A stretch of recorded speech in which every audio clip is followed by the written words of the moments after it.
Welcome back to One Winning Pod, where we have a mega episode for you. It's like old school podcasting for us, where we do kind of a recap and a preview, but the reason it works so well this time is because it's the same opponent at the same field, 1 week apart. How's that even possible? It's the playoffs, baby. We made it. We missed it last year, and we're going to just enjoy it as much as we can. But before we even talk about that matchup, we got to get into kind of some of the news of the week, with Roquan Smith being signed long-term, 5 years, $100 million, with 45 guaranteed and 60 million in total guarantees on the contract. And guess, today I read up on all the contract, like all the ways this verbiage matters, like totally guaranteed versus guarantees. And then I learned all about like everything that one can do in a contract. And I'm like pretty hyped about it. So now I feel like I'm like a low-key contract expert. Because I wanted to like just know this stuff, because I feel like it's not going to change for a while, you know. There's a really good article out there. I can maybe link it in the show notes, because I feel like it covered basically everything, and it gave you even examples from like the modern era. So good times. But yeah, guys, how do you feel about this deal? My initial reaction, the deal itself I don't want to talk about, but like re-signing Roquan in general, love it, love the move. Yeah, he's just been a really, really great player. I admit the first couple of weeks I think didn't notice him as much, but the last couple of weeks I think he's just had a tremendous impact. And just from like a defensive leader, man, just we really just needed somebody on this team to kind of just like set the. I hate to say it, but like we needed a Ray. Like, I don't know, defense just doesn't feel like a Ravens defense unless you have that like leader in the locker room. And I think Roquan was just such a natural fit, man. He came in right away. Everyone kind of had the respect for him, and he's got that amount of swagger. That's great. I loved his I loved his quote. I guess somebody asked him about some of the stuff that the Bengals were talking about last week. They seemed a little slighted by some of our play, and Roquan was just like, "We'll see you next Sunday." I love that little bit of pettiness, but like swagger, and just he's a guy who's got his head on straight. Love it for our defense. I think it's going to be a great fit. Yeah, when we're talking about Roquan in a vacuum, what he brings to this team, there is a lot to like.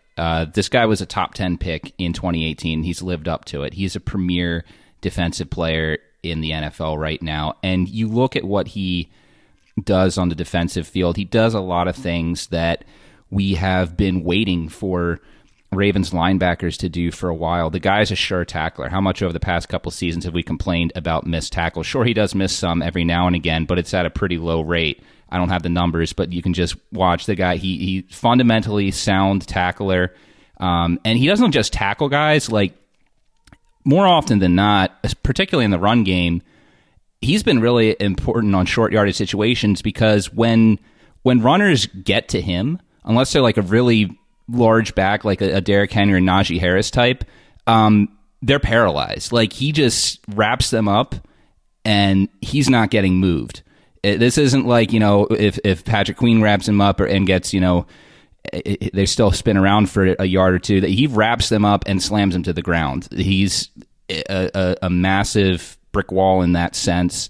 I have seen some commentary of why are we giving this much to a guy who's just a run defender in a passing league, and it's others have pointed out already on Twitter and in other spaces that that's really selling short his full game. And you just turn on the film, there's a lot of things that he does in the passing defense that are really beneficial to this team. He's been a heat seeker on seeking out screens, and he's definitely blown up a good amount of those in his time here. Again, something that this defense has struggled with, and has struggled to find players who can do that. He has had several instances where he has neutralized a quarterback taking the check down route from the running back. Of course, yes, there are going to be some times he got beat. He got beat at an incredibly inopportune time against Pittsburgh, obviously. The Najee Harris just had the right angle there. There was a little bit, if you go into how that play was set up too, that kind of the Steelers did to kind of get Roquan slightly out of position too. And I think they learned from earlier in the game, because they did try that play earlier, and Roquan defended the ball perfectly at the 1 yard line. So, yeah, I mean, in a vacuum, and before I forget, like Chris was saying, leadership, we talked about earlier this year, who's the leader on this team? And this guy's come in right away, and he's been a leader for this defense. So, in that vacuum, there are some drawbacks to this deal I want to talk about, but I think in a vacuum, all those things are positives for Roquan, and that's all the things you have going in the favor of this deal. And quite honestly, it's a lot. Like, that's a lot. And at that level, it does look good and is exciting for the future. But like with everything in the modern NFL and the salary cap and just, the space the Ravens find, there's some other things to consider with here. But yeah, there's certainly, I mean, Roquan Smith is deserving of that money. He's deserving of a place on this Ravens defense. I think you should talk about the negatives, Peter. What are you worried about? Sure, yeah. And I want to caveat here that basically when I say that, I messaged you guys in the chat that I said that I wasn't in love with the deal. And I think sometimes in our, our society where we continue to think of binaries, like saying I wasn't in love with the deal doesn't mean that I hate it. It just means that I've got some things I need to work out with how I'm going to feel about this long term. And it's really just going to depend what the Ravens do this offseason, because really, we've talked about it before on this podcast several times. How valuable is an interior linebacker in today's NFL? And of course, there's always the argument of star player at a devalued position. We talk about that with Dobbins all the time. Dobbins, obviously, running back, very replaceable player in this league, but Dobbins is a playmaker. That kind of elevates, Dobbins from that category of a replaceable position group.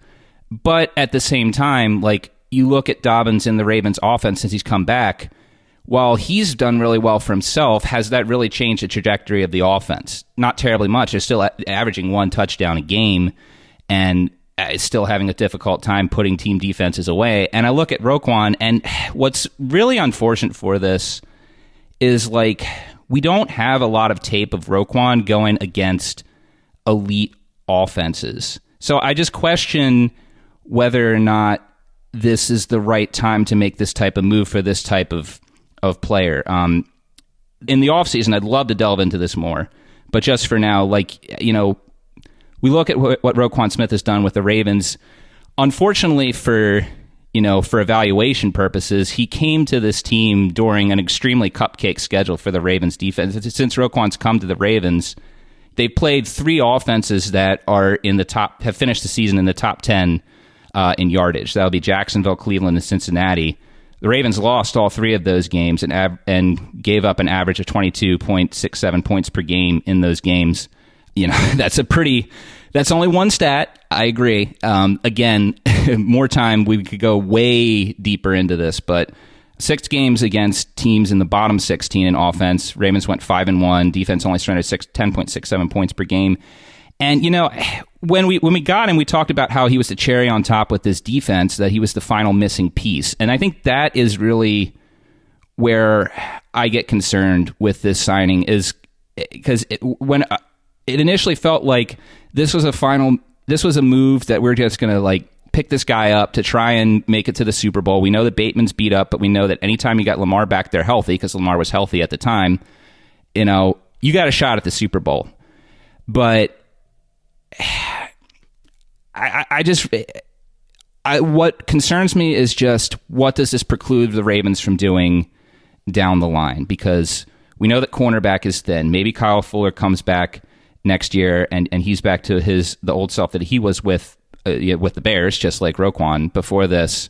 And Stevens solidifies as number 2 cornerback. Marlins proved that last year was a mirage, that he's actually still all pro. Then you're fine, but we're still rolling the dice a little bit there.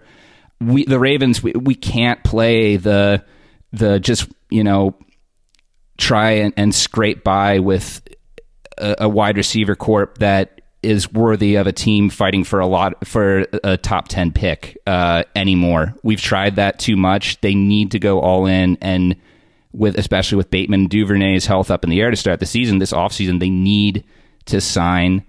They need to bring in 2 guys who can step in at day one. I don't know if those guys are going to be, in the first or second round of the draft. They're going to be acquired through trade, through free agency, but that's something they need to address. And And we could go on other things, and I don't want to go too much onto that because I think that's more off-season topics, but that's really where I'm at right now, is I just question how this will impact what the Ravens need to do to get to the next level.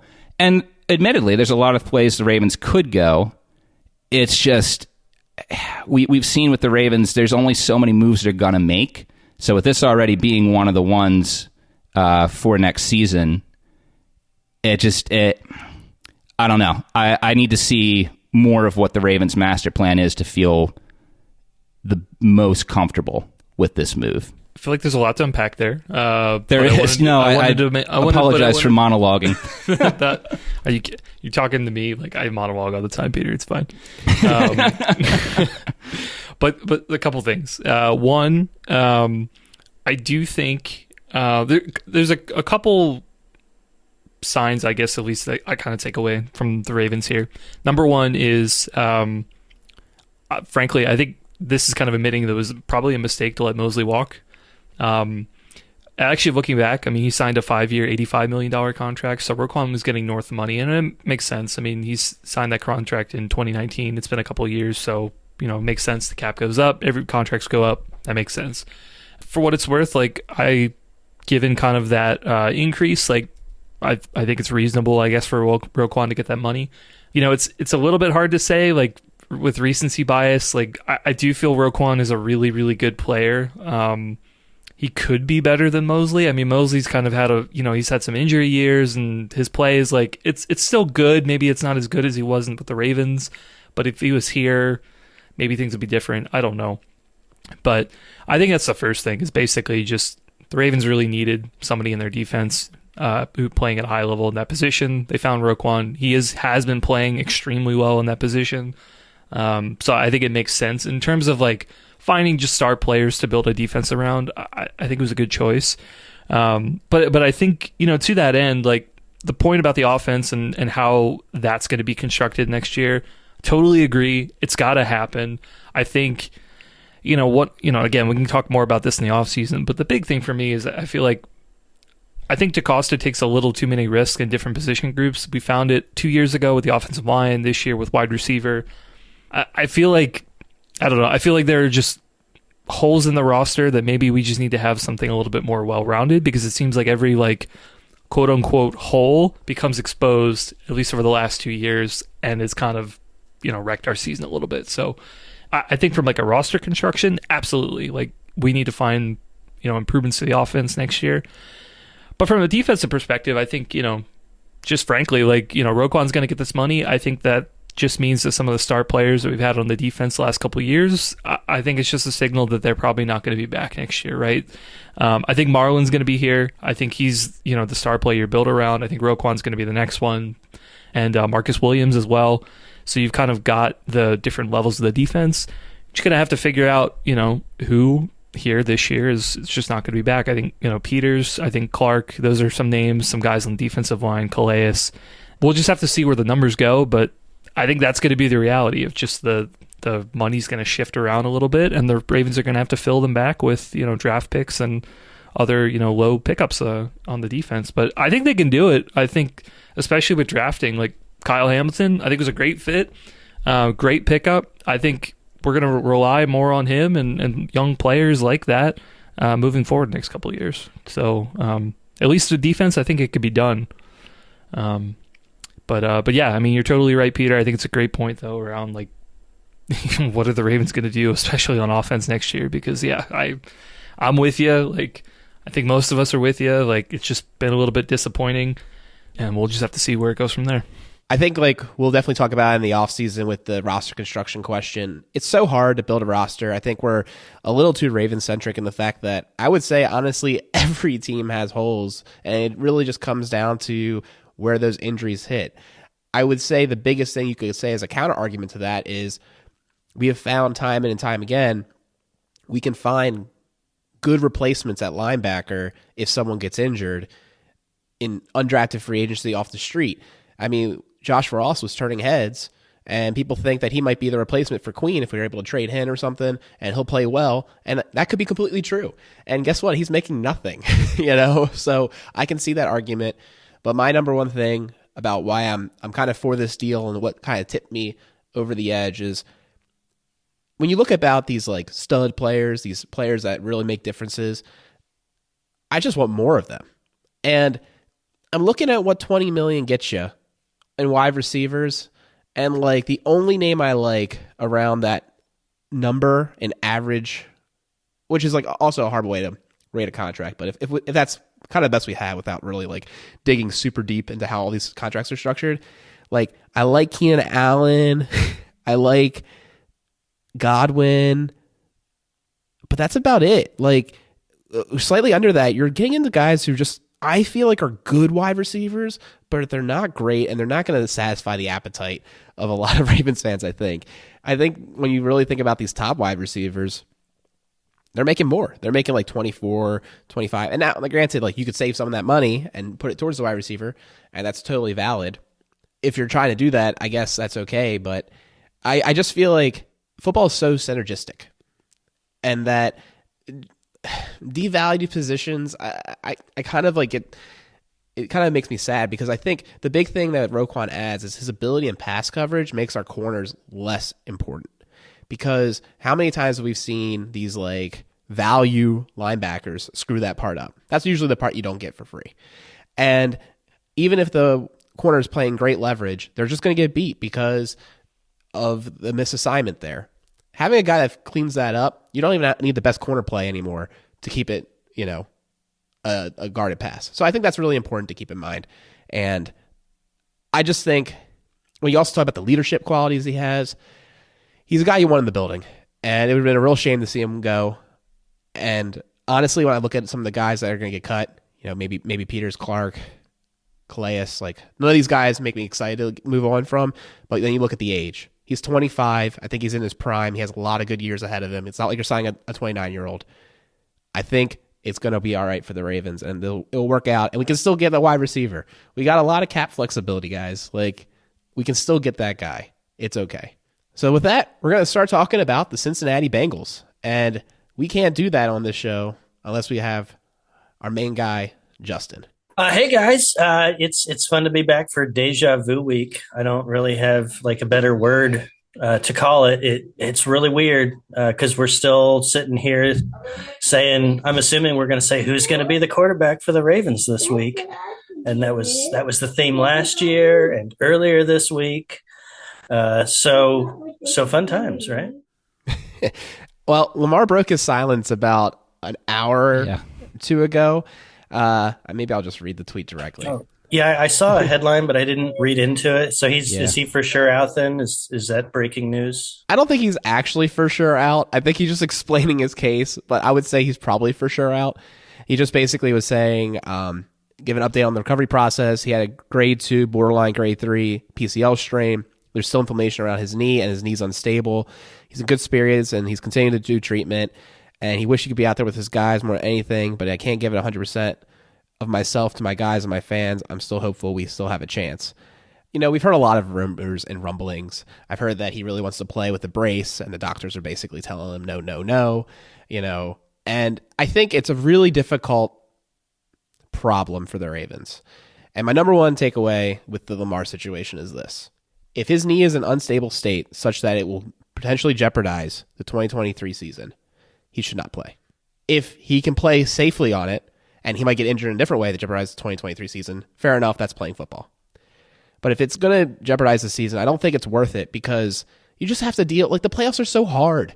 You have to beat Cincinnati, which is a good team, and then go to Kansas City and beat them, who's a good team, and then maybe have to go play Buffalo. And if you're not Buffalo, you're playing somebody else who's a good team because they beat Buffalo. And then you have to go to the Super Bowl and beat, the Eagles or San Francisco, who's also a good team. And all of this is on the quarterback that is, hobbling along, in theory. It's just so hard to win the Super Bowl that I don't want to, risk it in a way.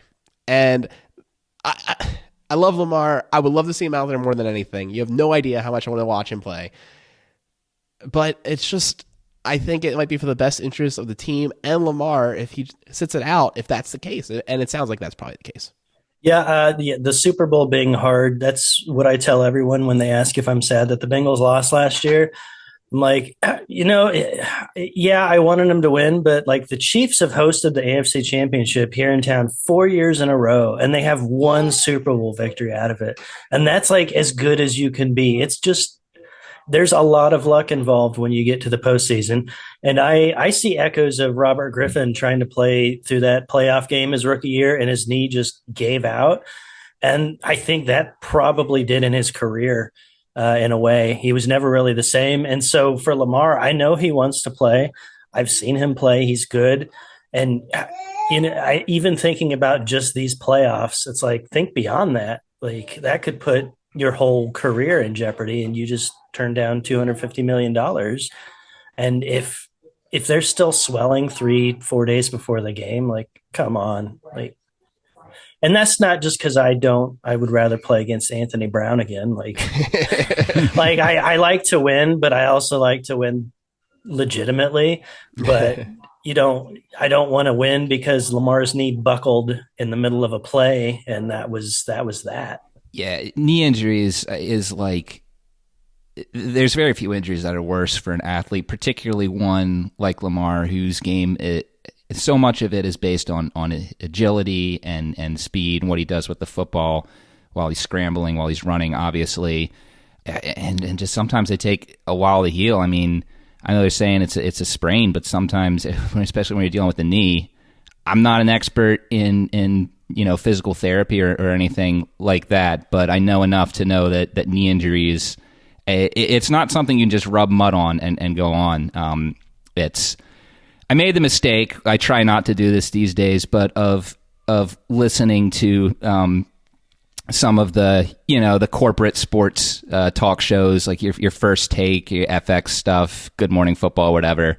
While I was working today, and it's crazy some of the takes they'll put on there, and they just the producers just feed them whatever, just for people will watch it, but still, it's just like. You had people questioning, is Lamar doing this? Is he holding out for his contract? Which everything we know about Lamar is that he's always tried to play on the field as much as he can. But then there was the argument of like, oh, wait a second, this is football. Guys, at the end of the year, guys are going out there with all these injuries. And, they're like, guys are always playing through injuries. But it's not like he's playing through a shoulder injury. It's not like he's playing through an ankle he twisted, like a sprain there in the knee, in the PCL.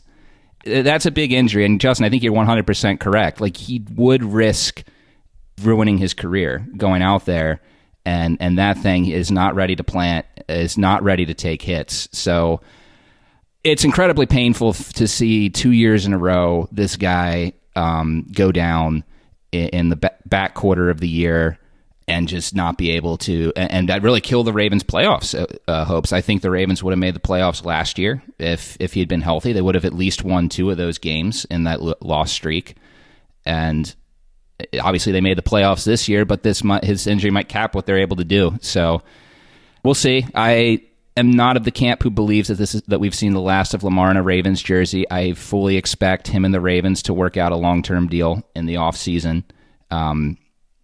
I have no information that anyone else doesn't have, but just from what I can tell, I think both sides want to make the deal happen.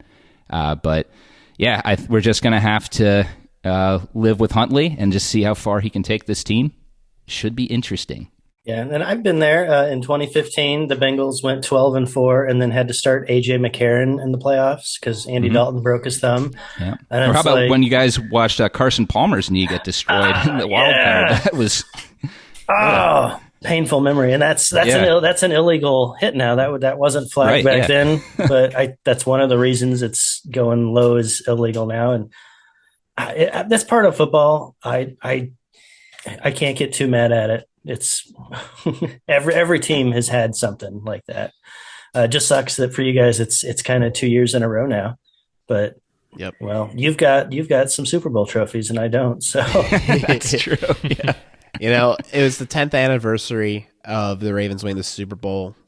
Almost exactly. They're playing the playoffs in 13. And now it's 23, and I was just like loving the parallels of like hopefully he's able to suit up like Ray did last ride, not the actual last ride for him, but you know what I mean, like suit up and like.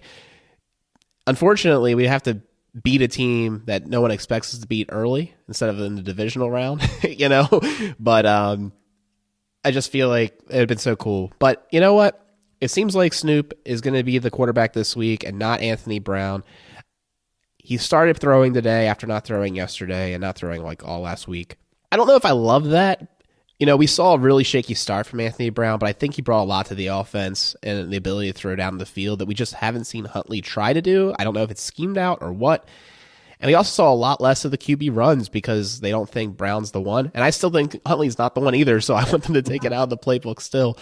I don't know which quarterback I really want to see. I understand and value the fact that Huntley's been there a lot more. He has a lot more game experience than Brown. But I kind of feel like our best chances with Brown, and I'm a little disappointed by the upward trajectory of Huntley. I just don't know who gives us the best chance. I will say this game, if the Ravens want to win it, and I'm sure they do, is to make the quarterback a non-issue. I think they really need to lean into the run game with the running backs and try to spam easy buttons as much as they can and let your playmakers make plays. And that's my biggest thing, and your playmaker is not the quarterback. So the faster you can get out of their hands, maybe the better. So does Gus Edwards, is he still in concussion protocol? It's a really good question. He practiced today with the Guardian cap in a limited capacity. I don't know if that's a part of the protocol at all. It definitely sounds like they're taking precautions, but I don't think you can practice unless you're out of the protocol. So I'm guessing he's okay, and they're just taking precautions. Well, if I were Harbaugh or Greg Roman, it might be time to think about like a 2-quarterback package. Try the Saints maneuver, or go with just the hot hand like a running back, see who's doing good.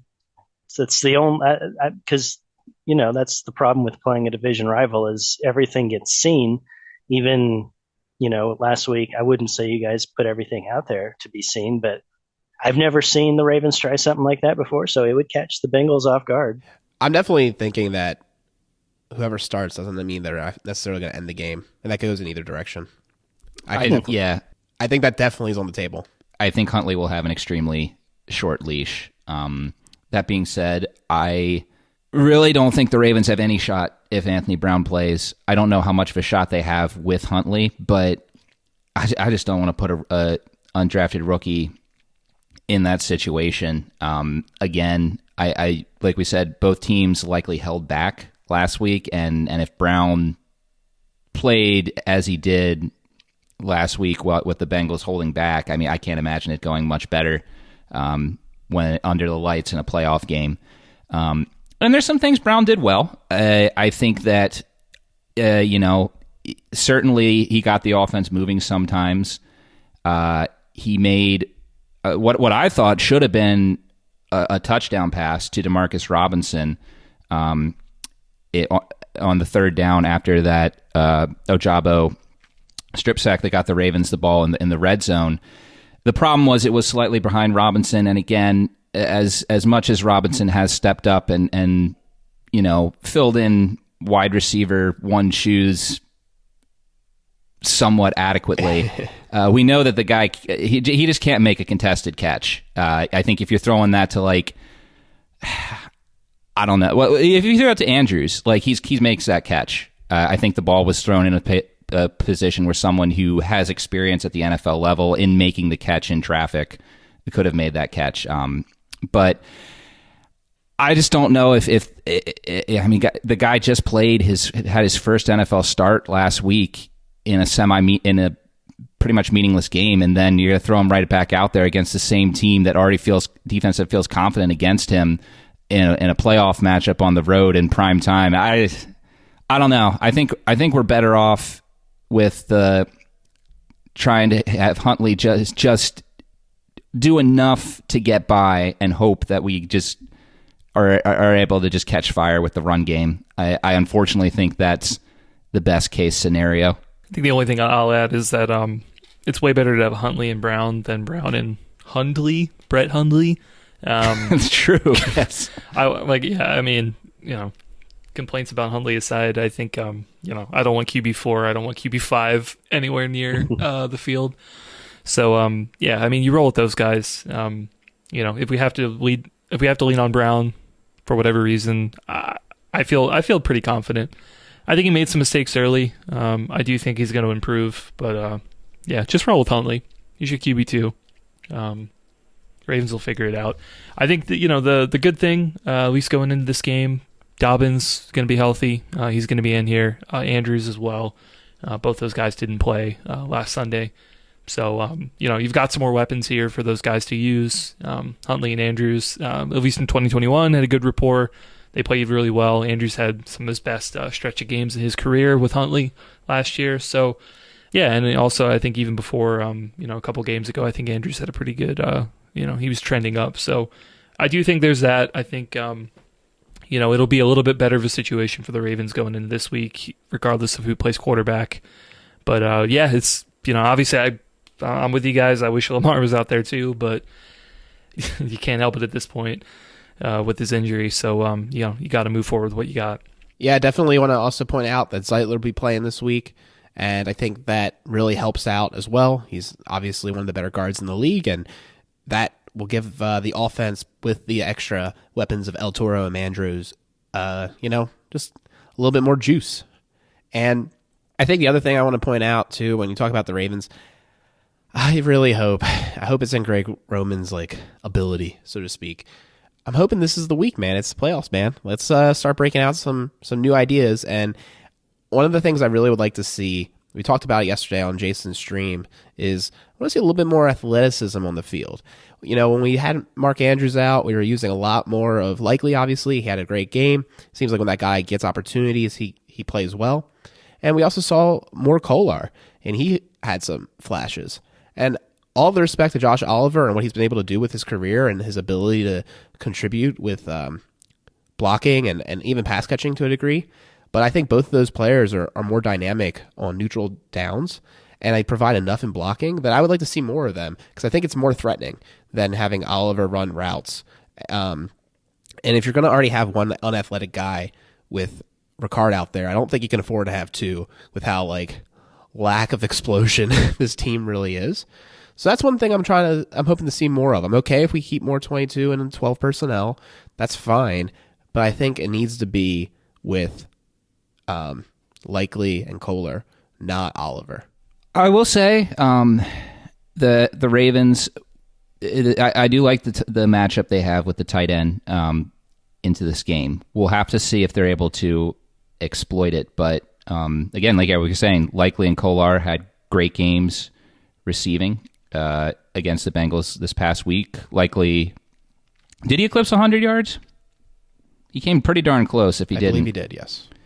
And then Kolar, his first NFL action, 4 catches on 6 targets, 49 yards, pretty solid. There were at times where he looked like he was lumbering a little bit, but I think he knows how to find himself in space, and knows how to move and use his body after the catch. So yeah, that's a spot. And I do want to correct something I said last episode. I said that the Bengals had done a pretty decent job of keeping Mark Andrews in check in the game earlier last year. Brain fart there by me. Mark Andrews actually had one of his best games of the year earlier this year against the Bengals. 8 catches on 10 targets for 89 yards and a touchdown. Sure, he had some bigger games last year that kind of made that one look more pedestrian, but as far as this season goes, that was actually one of his best outputs of the season. Look, find a way to get the running game working, do play action, do rollouts where Huntley's first look is the tight end, get some high percentage throws in there to throw the Bengals off a little bit and get Huntley's confidence going. It seems like a good plan.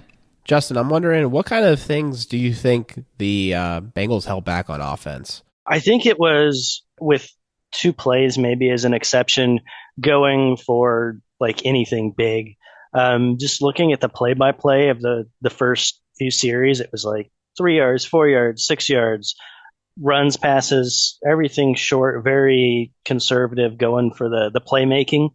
I think what we didn't see, Mixon, he played the first 3 quarters. He didn't play the very last quarter, but I think what we'll see is more Joe Mixon gadget plays, trying to get him out there as the single back, maybe even like an air raid offense. Um, but he's been having a down year with the exception of the game against the Panthers. But I think they're really going to try and lean on him to open up the passing game, which they know they need to do that. They just don't always get that going. I was shocked to hear that the rushing touchdown he had in the game was his first since that explosion against Carolina. I found that really surprising. Yeah, the Mixon season's been really weird. I feel like he just had those couple huge games, and otherwise it was a real bumpy ride. The thing I'm most worried about when I look at the Bengals and what they might be able to do on offense is I think they could use more 10 personnel to force out more of our corners, and that could be a problem. Now, granted, we saw some really great play from Worley, physical.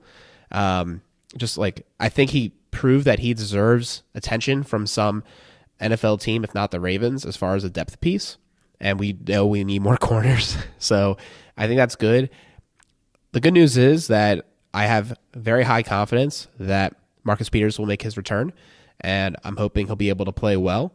Not so sure about Brandon Stevens. He got ill right before the game. He was supposed to play. And then severely ill, if I'm not mistaken. He's hospitalized, right? Correct. Yeah, it was an acute illness. They haven't shared what it is, and they said, if he wants to share, then he'll share. But he's not practiced the last 2 days, so definitely concerning about his health. Hopefully, he gets better. And it sounds like it's never been anything particularly threatening. It's just a thing that popped up, and he might not be able to play. So it looks like to me, even if Juice Man plays, Worley I think is going to still have to go out there, and Pepe is going to have to go out there as well and contribute alongside of Hamilton.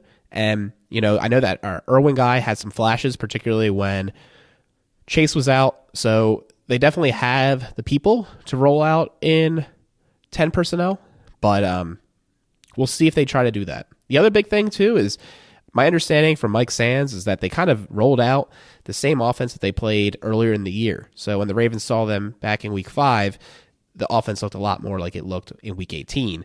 But over the year, they've developed more and more and kind of evolved, and that includes throwing over the middle more. And we didn't really see much of that. Now, you could kind of explain it away because we talked about Roquan and all the ability he brings. He's now there. And also you have Marcus Williams, who is back from injury. So maybe they're a little concerned about that. But I definitely think you'll see more threatening of the middle of the field this week. And it's something to keep an eye on. And this is just my speculation. I think some of that was intentional to help Joe Burrow. For example, there weren't the Bengals in the second half of the season. You're right, have changed the offense a bit. I felt like there just wasn't a lot of pre-snap motion, and pre-snap motion's good to help Burrow and any quarterback just kind of keep track of what the defense is doing. And I felt like they didn't do a lot of pre-snap motion this game so that Burrow could try and get a read on what the coverage is without any clues, and also just to keep the offense simple. So, just it wasn't a game that they were going to, obviously go all out on. It was closer than they wanted it to be, but I think it was just keeping it simple to not give you guys, the Ravens, a whole lot of looks, but to, train Joe Burrow on, you might not get a clue. Here's what we're going to see. Cause you left the defensive starters out there, right? Pretty much the whole time. We did. And I think that was kind of get a feel for the game. I think while the offense kind of dictates their terms and to a little bit of an extent, and, I think they're going to try a lot of different things in this game. That's my hunch. I think they're going to throw the kitchen sink at it and hope to see another day. So that in that perspective, they could kind of hold back the offense a little bit. But from the defense, I think they wanted to get a feel for the team. It was the first time Roquan got a chance to play against them. And I think there was also, to be candid, there was a lot of older guys that have incentive-based contracts that were on the precipice of good things. Houston, for instance, thought he got that sack that he needed to get another $500,000, and unfortunately, it was a half sack credited to Owe, so I think Owe owes him some. and then Calais, of course, in his tremendous career, he had 99 and sacks, and he was looking to get that 100. This is indeed his last go. So, yeah, I think that plus Roquan plus the fact that you can only sit so many people, they just chose, let's sit our offense. Our offense is the most vulnerable right now. It can barely do anything anyways, while our defense actually has great depth. And honestly, if any one of our 1 stars went down, except for maybe like Marlowe, I feel like we have a really good replacement. And like, they're not obviously as good because they're not starting, and like there's a reason for that, but they have good replacements. Yeah, it's definitely going to be interesting. I think you bring up a great point, Justin, of just maybe some of the things that kind of left on the field in terms of like, it's more of a strategic decisions of we're going to run the offense this way to, because of next week, we're probably going to play you guys anyway. Definitely think it's interesting. Yeah, I do like that we're going to have a couple guys back. I think Marcus Peters, I think will be a big addition. You're right though, Alec, about Stevens as well. It's just, I don't know. I guess in my head, I'd probably leave him out. If he is able to play, I think that would be great. Would definitely help with their corner depth. Definitely agreed. We're going to need it for this matchup. But if the Bengals want to throw it a little bit more over the middle, like if I'm the Ravens, like okay, like let them do that. I think in the last matchup, I think Queen made a pretty good play. I think in that little short pass over the middle to Chase, and was able to get in front of that for an interception. We've seen what Roquan can do as well. He's at a 1 or 2 interceptions, I think, of making plays there. And I would love to have Marcus Williams get his hands on a couple balls. I think we missed him a little bit for when he was injured, and he came back. He hasn't been sort of the same guy that we've seen in the beginning of the season. So if I'm the Ravens, like I'm looking forward to that challenge. I mean, I think they've got guys that could do it. I just, I think that they're due for some big plays. So if Burrow wants to challenge him a little bit more and open things up, like have at it. It's also an area where the Ravens can have some confidence going into this game. We're talking about, the lack of, I don't want to say confidence, but the lack of clear picture on the offensive side of the ball. But on the defensive side of the ball, I'm going to guess that Alec included this chart in here, and it kind of portrays well what I was able to find too, looking back on it. Joe Burrow's, relative to what he's done for the rest of the year, really hasn't had his worst games this year have come against the AFC North. Obviously, there was the game at Cleveland on Halloween night, week 1 against Pittsburgh, and honestly, these past 2 games against the Ravens, not his best either. Again, second game, like we said, take that with a grain of salt because of the circumstances of that one. But Chris brings up a great point with how the Ravens were able to defend the middle of the field with Burrow in that first game and Patrick Queen's interception there. If the Ravens can keep this game close, I think that some people might be surprised what this defense is able to do to make this a little more of a game than could be expected. Now, of course, are the Bengals completely capable of going out there and scoring, 28, 33 points on this Ravens defense like the Jaguars did back, 6 weeks ago or whatever? Yeah, I could see that happening too. But at the same time, I do think that the Ravens have a lot of playmakers that match up well with this offense. And if they come to play like they did in the playoffs in 2020, that could make this game a lot more interesting than I think a lot of the NFL pundits are giving the Ravens credit for right now, which is basically everyone just writing this game off as a Bengals win by multiple scores already, it feels like. Yeah, I'm not writing it off. Not at all. I'll write off the Dolphins. Yeah, I'll write that one off, but not this one. Yeah, that's fair. That's a good parallel though. In 2020, Ravens definitely came into that playoff game against the Titans. They came in pissed off and just, hey, we let that game up last year. We gotta we gotta play to win this game, and they played hard that whole game. It was a close one too. Just a couple of plays honestly sealed the game, and then obviously the interception at the end to kind of win it. Defense stepped up there. I'm not saying it's gonna happen. I'm just saying, hey, I told the guys, Alec, Peter, you guys came over to my place. We watched the game last time, and I remember telling Alec at the beginning, I was like, if there's any path for the Ravens to win, this is like the Thanos snap of like Doctor Strange coming to everybody and being like, this is the one timeline. The timeline is that the Ravens lose this game, but they find a way, it gives them the motivation to be able to come back and somehow win the game next week. And, I I still believe it. Like, there could be a path here, and I think for sure the defense is probably going to have to make that play. And I 100% believe that Harbaugh can outcoach Zach Taylor. If it comes down to a close game that's going to be decided by a field goal, I think Harbaugh can pull it off. So speaking of coaching, Justin, I'm curious your take on this because we were noting it throughout the game. We were watching it last week. We were surprised how much the Bengals played their starters, particularly late in the game. I think we were half expecting that Burrow and company would be, in street clothes for the second half and certainly by the fourth quarter. But you continue to keep him out there, which, you could make cases for or against that. What are your take on that? And do you think it has any bearing on this weekend's game? Yeah, I think they left the starters out there a little too long, at least a quarter longer than I would have. And it ended up with the right guard going down with an injury, Alex Kappa. They've been kind of quiet on what the injury actually is, other than it's just his ankle and he's day to day. It looked really bad in the replay. I really thought he'd messed up his knee, but it's just his ankle. So there's obvious, that was the number one concern anyway with leaving starters in with someone who would get hurt.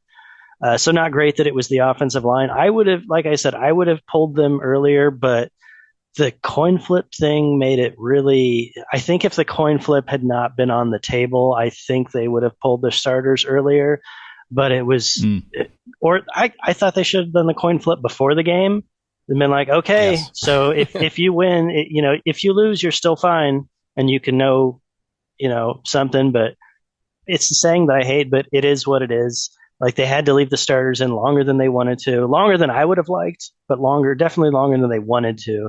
And someone was going to get hurt, but I don't think they gave away too much. I don't think the injury is going to have a huge impact on the way the game plays out, but it could have gone better, obviously.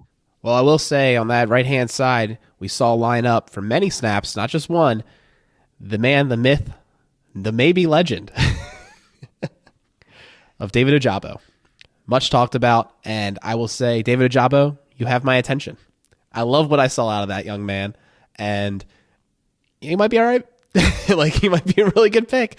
So I'm just really glad that he played, and I really hope that he was still ramping up this whole time. We had no reason to be missing that kind of action for weeks and weeks and weeks for reasons unknown, and I just hope that he did enough to impress the coaches and get a starting not starting, but just an activation this week and be a part of this playoff ride. I thought the bend, the spins, the speed, the knack for the ball that he showed all through college was all there on display, and the guy made a huge impact. I think he's one of the big reasons the game was close. Yeah, going back again, had the turnover, which you always love to see, particularly when you're trotting out an offense that is trying to get as good a field position in a cheap way as possible. But yeah, I mean, I get the frustration that everyone's had with Ojabo. I've taken a different approach all year, which is just basically just whatever we get from him this year is a bonus. I'm not really expecting anything from him until next year, coming off from that Achilles injury from his pro day. But hey, if he can come in here and spell the vet guys like Houston and Pierre-Paul and take some pressure off of Bowser, who's been getting double teamed a lot as of late. It's kind of why he's been a little quieter in the stat department over the past few weeks. That's another thing that can really help this team. So we'll see. It's certainly intriguing. I don't know if that was just like, hey, it's week 17, or week 18 now, and we're trying to rest players if we can. So of course we're going to give this guy a look, and he's just going to be back on the shelf this week, or if there was actually a test run to see if he's ready to go in the playoffs. But either way, I think there's certainly reason to be intrigued for his NFL future. We'll just see how much of that includes this playoff run this year. I think a nice way to maybe kind of go towards the end of the episode would be to discuss maybe our biggest fears about the team, our team or, each other's side. And then our biggest things for hope, like what we kind of like that we have going forward. What thing makes us happy. I'm willing to start. Well, talking about one of those things from our side will make the episode considerably shorter than the other. I guess like I'm not even going to talk about the Lamar situation. My biggest fear is actually that Stanley hasn't looked quite like himself the last couple of weeks, and this is a defense that is no joke. And I think we don't give enough props to necessarily when we kind of reviewed the game, is that this defense, many consider to be better than our defense, and we think our defense is quite good. And they definitely have playmakers up and down, you know. I think Stanley needs to get back to form, and we'll see. From the practice report, you know, he didn't practice on Wednesday, but it was his normal rest. So hopefully he'll be all right and able to have a few tricks up his sleeve as well. Maybe he was also trying to get a feel for things and save things. Who knows? But I definitely want to see Stanley play better this week. I think that's important for the Ravens long term and also just for this game. The bright spot is that I think the Ravens were built to beat the Bengals. I think the way that we've done our roster construction is to slow down the Bengals, and I think it's no coincidence that Burrow's EPA per dropback is lowest when he plays us. He's had lower points, but if you take like the totals, it's lowest against us, and I think that's intentional. That's just because our defense is good, but I think it's like specifically built for this task. I love our defense. I think they can make things swing our way, and I think that's our biggest weapon right now. Yeah, great points. I'll try and keep mine quick. I think my biggest concern is also the biggest thing that gives me hope, and that is this secondary. I am concerned that the Bengals will pick on Marcus Peters, and he'll make a gaffe or two that will cost the Ravens in what I'm expecting will be a close game.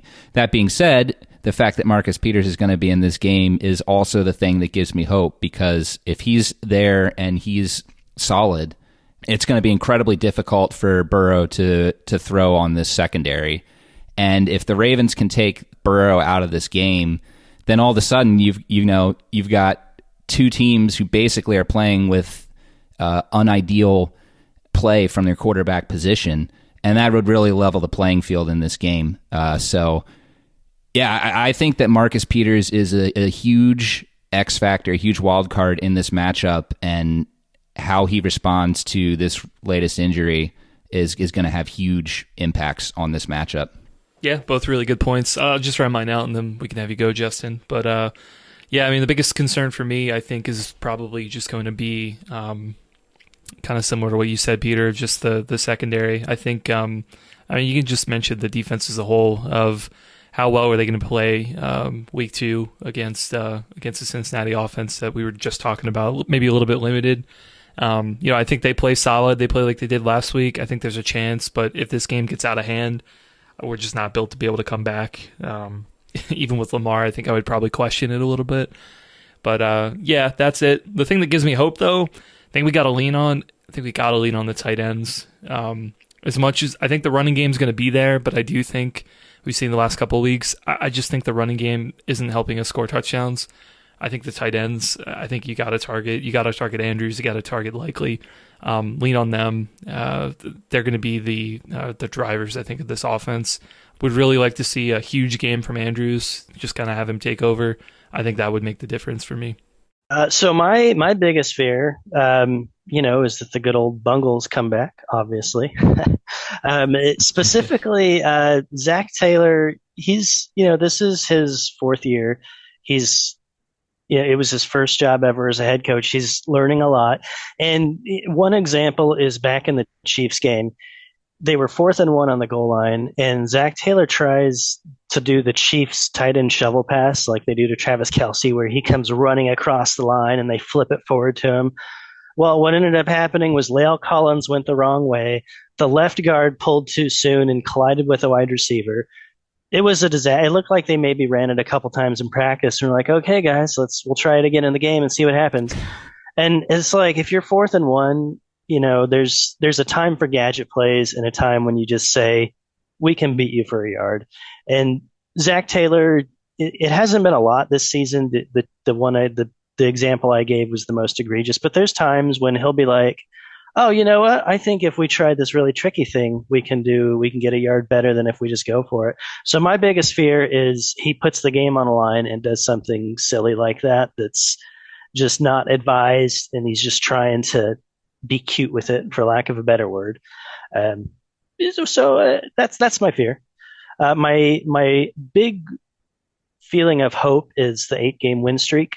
The streak in and of itself doesn't really matter, but 8 games is a franchise record, and it just shows like a consistent rhythm, a consistent meshing of the team, a good confidence, and so it's just a good feeling going into the game, both for fans and players, that you've got something figured out. Not all of the wins have been clean. I mean, sure, there was going up 35-0 on the Panthers, but there was also coming back down by 17 against the Bucks. So there's just a feeling of confidence that goes across everyone that we'll figure it out. If Zach Taylor does one dumb thing, we'll figure it out. If he does two, maybe. But that's the hopeful feeling, is just the team in general, an unquantifiable teamwork that gives a good feeling compared to past years. I guess I could point out last year, the big worry was the Bengals playoff streak. They hadn't won a playoff game in 30 years. I was 7 when they won the last one, and then I'm finally 37. They win another one, and so that was like oh no, what are we gonna do? And there was so much pressure on it. This year, there's not so much pressure. Yeah, it would suck to lose the wild card game, but there's not like 30 years of history like bearing down on you. So that kind of goes with the win streak. It's just a nice feeling. I think with that, maybe we should go into our bold and score predictions. Peter, do you mind leading off, because you have some history to talk about? Oh, do I? Well, so yeah, it was interesting history until it wasn't. So yeah, I did find, so for viewers who haven't you guys will note that I didn't tweet out the facts, because I did some more research and became a lot less interesting. But so obviously the Bengals, like Justin said, are on an 8-game win streak, and the Ravens have had several matchups in playoff history where they've taken on a team that was either on an 8-game win streak, or I also looked at 7-1, because who knows if you guys would have won the Bills game or not. I thought you were going to win. Alec and Chris thought you guys would lose, but we'll never know for obvious reasons. And initially, my research was showing that the Ravens, in 7 such matchups in history, had only one loss when playing a team with a record of at least 7-1 in the back half of their games going into the year. But then I did some more research. I was like, oh, wait a second. They lost to the Steelers in 2001. The Steelers were 8-0. Oh, wait a second here. There's a loss there to the Colts in 2009. They were 7-1. So actually, it's much more. It's slightly over 500 in this section for the Ravens, but not quite as dominant as I originally thought. Boy, that sounds like a coin flip. It does. It does. And I hate to say it, I am not predicting the Ravens to win this game. I do think it's going to be close. I think the defense is going to come ready to play. I just think that this game is going to come down to one of the two offenses having to make a play at the end of the fourth quarter. And unfortunately, for reasons that really I don't think anyone who's followed the Ravens have really been able to pin down exactly why. Almost every game this season, the Ravens defense, as dominant as it's been, has struggled to shut offenses down in the fourth quarter, and I just can't see that just magically ending this game. So I'm going to pick the Bengals to win 17-13, but my bold prediction will be that Huntley is actually going to we're finally going to see the Demarcus Robinson play that we saw at the beginning of the preseason, and Huntley will have a 50-plus yard touchdown completion to Demarcus Robinson, because the Bengals are just not going to be expecting that. No one's going to be expecting that. That'll give the Ravens fans some hope in the first half, but I think the second half is going to be tough sledding for the Ravens, unfortunately. I'll go ahead and give mine too. Yeah, I've been back and forth on this. I feel like if you had asked me a few weeks ago, my prevalent opinion, I think, was basically just that the Ravens are going to make the wild card, and that's going to be it. Lamar's probably not going to come back, and I don't want to say you told me so, because I'm trying to hope, just like everybody else, that Lamar's going to come back and things are going to try to get better. But yeah, I don't know. I kind of agree with you, Peter. I'm not like I could see maybe a path where the Ravens win, but it would be a shocker and, quite frankly, a big surprise, I think, for me. One I would be certainly glad to see, but I'm kind of bracing myself maybe for a loss and kind of onto the off-season pods. So I'm going to say they lose this one too. I'm going to say 24-20 maybe, Bengals. And I guess my bold prediction is going to be that I do think Huntley is going to be able to lead the Ravens on a fourth quarter drive to be up. But I do agree. I think the Bengals are just going to find a way to find that last score. So it might be something where he leads us to like a drive in like 14 minutes in the fourth quarter or something. Maybe we go up, but then we sputter out, and then the Bengals are able to score again. But yeah, I hope I'm wrong, but that's what I got. Well, I guess I can go leave Alec to the end there. So to preface my bold prediction and score prediction, I'm going to say that I just don't like divisional playoff games. Just the notion of playing a team 3 times in 1 year. It starts to feel like a baseball series of 3 games where sometimes the bad team just wins, and it just happens. And so it's like anything can happen in a divisional playoff game, which I think it's a record. There are 3 divisional rematches in the playoffs in the Wildcard round this year. I think that was a record in the Super Bowl era. But anyway, so it's just I like to I wanted to see the Bengals play someone new. It's just fun to play new teams. I worry it might get stale. And so to that end, I'm going to stick with my score and bold predictions because I was close last time. I picked 24-16. So I'm going to go with that again for the Bengals. So 3 points less, maybe someone misses a field goal. And then I'm going to go back to my bold prediction of Joe Burrow throws for 400 yards. So yeah, I'm just going to stick with all that. I'm going to go with a broken clock strategy. We'll see if I get one right. And go from there. I'm looking back at this sheet. I didn't realize this, but I actually also am taking the same score prediction as last week. I said Bengals 17-13, and the week before I said that the Ravens would beat the Steelers 17-13, and 2 weeks before that I said the Ravens would win 17-13 over the Browns. I like that. Man, I'm falling into Alex cadence. Yeah, right. My brain is a very deterministic machine. Okay, so I'm glad I was left for last because I have a little bit of a spiel. Oh, this was on purpose because we all know what's coming here. I don't. I'm ready. Let's hear it. So I've been saying in the chat all week, the more and more I think about this game, the more and more dangerous I think the Ravens are. I think we're super duper dangerous, and no one's expecting it, and that's exactly where we want to be. We're the underdog. We have nothing to lose. We have no expectations. We got a backup quarterback, maybe back up to the backup, going in there, competing. And I think the expectations are heavy. Cincinnati lost the Super Bowl last year. They're always in the window when Joe Burrow is on the field. That's what I heard. So they got a lot of expectations on their shoulders, a lot to carry. And my bold prediction, if I can make it, it won't actually be my bold prediction, is that the Ravens might lose the battle, but they'll win the war. What does that mean? We're going to get a better draft pick if we win or if we lose. And I'm pretty sure you guys aren't going to hoist the Lombardi. So that's how we win the war. But my actual bold prediction is that the Ravens offense will score 2 touchdowns this game. That is a bold prediction. How many by wide receivers do you think? No comment. Oh, wait. This is bold predictions, not insanity predictions. And I love the Ravens covering. The spread is currently 9.5. I think we cover this. I can totally see how we get blown out, by the way. I can see how it happens, but I think we cover it in most of my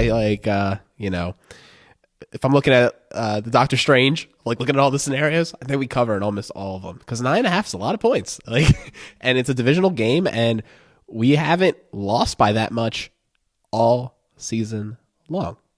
And I don't think it's going to end here. So here we go. Score prediction? Why not?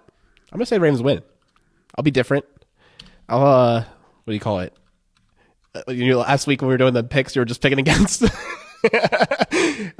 Jason, I'll pick against here. So my pick is going to be the Ravens in 20, 2 touchdowns, 2 field goals, to 16, 1 touchdown, 3 field goals. Bend don't break. And I hope I get to see that live in person. I kind of just made the commitment that I'm actually going to go. So I've had the ticket booked for a long time, the flight. Oh, really? And I kind of decided through the last couple of days, I've been teetering back and forth that I'm actually going to execute on this plan and go out there and see a Ravens game. And we'll see if it's a victory or a loss. It's going to be really painful if it's a loss. I'm sure I'll get a lot of comments. But you know what? Why not? I don't know if I'll ever get the chance to do this again, at least for quite some time. So I'm going to go for it. I'm going to go there, root my butt off for this team, and hope for the best. Oh, you definitely should. I regret not going to the AFC Championship game last year here in town because I was like, tickets are $300, and then the Super Bowl comes and it's like, tickets are $3,000. $300 would have been a good deal. Man, dude, I wish the tickets were $300. Now, granted, there's some that are cheaper than that, and I would be not against them at all, but the company I'm going with went better seats, and it's gonna be a little bit more. And I'm just like, the pain is real. But you know what? Yeah. I got some airline miles, and the flight's like kind of in bogus money. So I'm just, you know what? I can't think of a better way to spend 24 hours than rooting on my team and watching some football. Because like we're gonna fly in Sunday morning, watch all the games, watch the game in person, and fly back 5 o'clock in the morning on Monday morning. So it's going to be less than 24 hours there, but should be good. I've only actually ever been to Cincinnati twice. Once for a Bengals game and once for something else. It's nice that the stadium's downtown, so we stayed in a hotel like the Hilton right downtown, and I think it was the one where the Broncos stayed, and you just walk to the stadium. And you know, it's funny, like the night game is kind of why. Like if it wasn't Sunday night, I don't know if I would have done it, because it's just nice to know like there's 3 games that day. I can watch them all. You can fly in same day, fly out like shortly thereafter. Just like kind of keeps it more like compact, so to speak. And I like that. And yeah, I don't know, man. Like I said, I don't know. Like the next time we'll be able to drop all responsibilities and just be like, you know what, I'm going to an away playoff game. You'll have to do some live podcast updates during the game. I know. I really should print yourself off a press badge and see if they'll let you in. Yeah, I'll call in some favors. Can I get to the podium with the podcast? Yeah, that'll be great. Well, I guess that wraps it up, man. This was a great episode. I got to talk about exciting news about the Ravens' future with Roquan Smith, and we got to talk to Justin for the 3rd time this year and break down this game, both what happened last week and what we're hoping to see in a couple days. So thanks so much for listening and being a fan of the show. If you could leave a review, we'd love it. Help more people find out the show. It's no better time to start listening to the show, honestly.